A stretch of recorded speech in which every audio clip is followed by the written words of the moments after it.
जय माता दी दोस्तों, आप सभी का मेरे चैनल पर बहुत बहुत स्वागत है। मेरा नाम है दीप्ति और आज मैं आपके साथ शेयर कर रही हूँ वैभव लक्ष्मी व्रत की कथा। पूरी कथा मैं आपके साथ डिटेल में शेयर करूँगी, तो पूरा वीडियो आप ज़रूर सुन लीजिएगा। अगर आप ये कथा पूजा करते समय भी लगाएंगे तब भी आपको पूरा पुण्य मिलेगा, क्योंकि मैं खुद एक पंडित हूँ।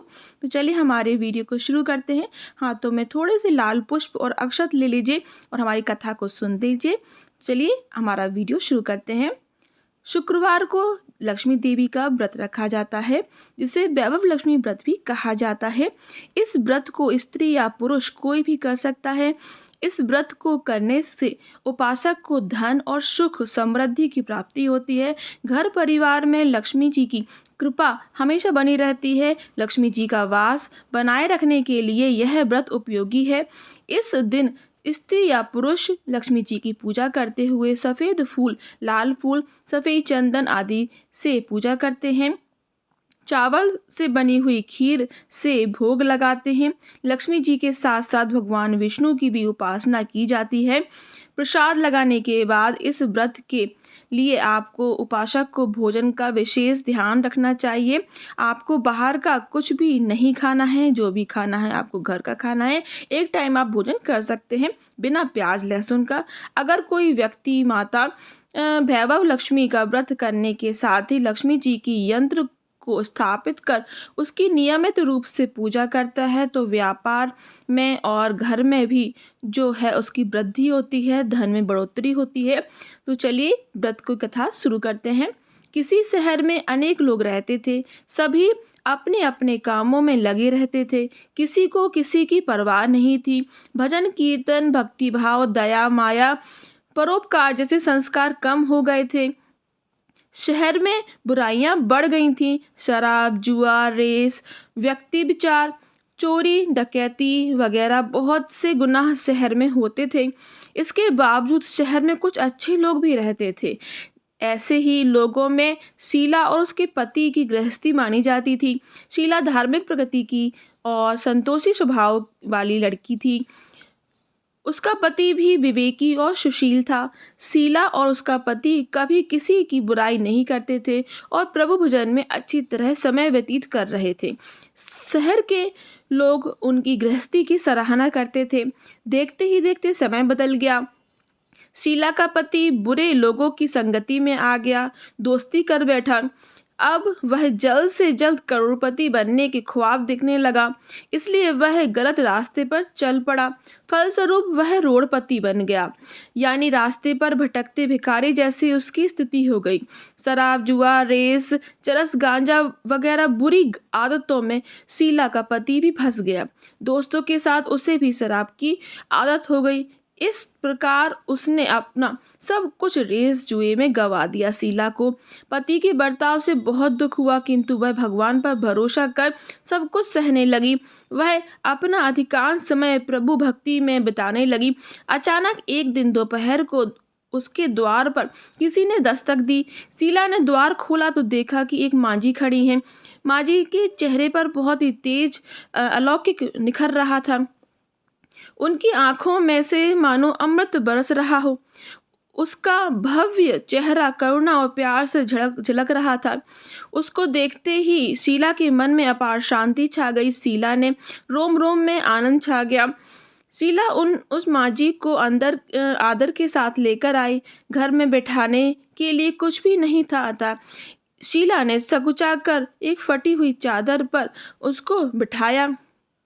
मांझी बोली, क्यों शीला, मुझे पहचाना नहीं?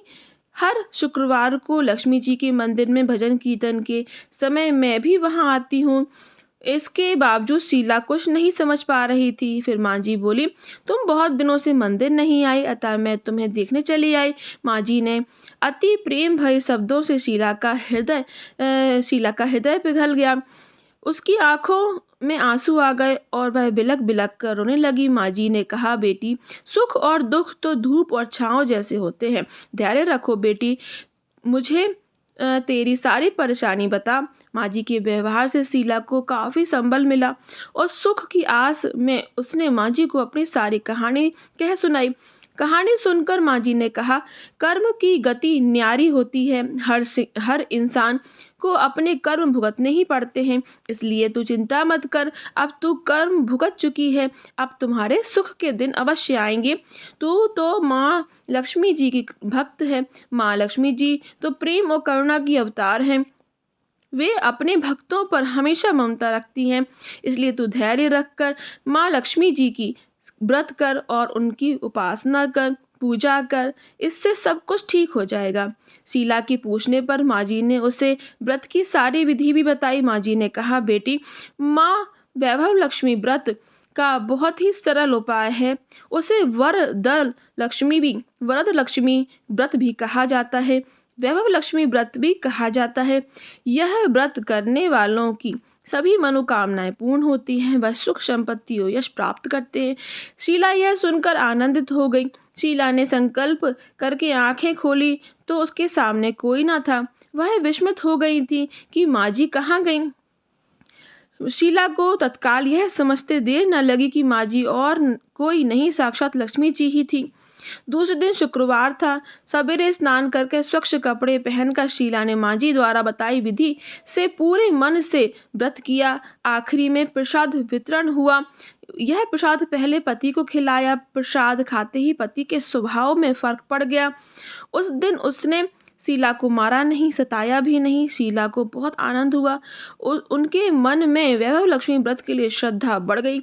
शीला ने पूर्ण श्रद्धा भक्ति से 21 शुक्रवार तक वैभव लक्ष्मी व्रत किया और 21वें शुक्रवार को माँ जी के कहे मुताबिक उद्यापन विधि करके 7 स्त्रियों को वैभव लक्ष्मी व्रत की 7 पुस्तकें उपहार में दी और माता महालक्ष्मी की धन लक्ष्मी स्वरूप की छवि को वंदन करके भाव से ही मन प्रार्थना करने लगे कि हे माँ धन लक्ष्मी, मैंने आपका वैभव लक्ष्मी व्रत करने की मन्नत मानी थी, वह आज पूर्ण कर लिया है। हे माँ, मेरी हर विपत्ति दूर करो, हमारा कल्याण करो, हम सबका कल्याण करो। जिसे संतान ना हो उसे संतान देना, सौभाग्यवती स्त्री का सौभाग्य अखंड कर देना, कुंवारी लड़की को मन भावन पति देना। जो आपका यह चमत्कारी वैभव लक्ष्मी व्रत करे उनकी सब विपत्ति दूर करना, सभी को सुखी करना। हे माँ, आपकी महिमा अपार है। ऐसा बोलकर लक्ष्मी जी के धन लक्ष्मी स्वरूप की छवि को प्रणाम किया। व्रत के प्रभाव से शीला का पति अच्छा आदमी बन गया और कड़ी मेहनत करके व्यवसाय करने लगा। उसने तुरंत शीला के गिरवी रखे गहने छुड़ा लिए। घर में धन की बाढ़ सी आ गई। घर में पहले जैसी सुख शांति छा गई। वैभव लक्ष्मी व्रत का प्रभाव देखकर मोहल्ले की दूसरी स्त्रियां भी विधि पूर्वक वैभव लक्ष्मी व्रत करने लगी। इस तरीके से आपको ये पूरी कथा सुननी है या फिर सुनानी है। आज की ये कथा मैं यहीं समाप्त करती हूँ। जो भी ये व्रत की कथा सुनेगा या पढ़ेगा उसके सभी कार्य पूरे होंगे। माता महालक्ष्मी की कृपा हमेशा उन पर बरसेगी। तो चलिए आज का ये वीडियो मैं यहीं समाप्त करती हूँ। अपने हाथों में जो पुष्प और आप अक्षत लिए हैं वो माता महालक्ष्मी के चरणों में अर्पित करके उनको नमन कीजिए। आप सभी का बहुत बहुत धन्यवाद।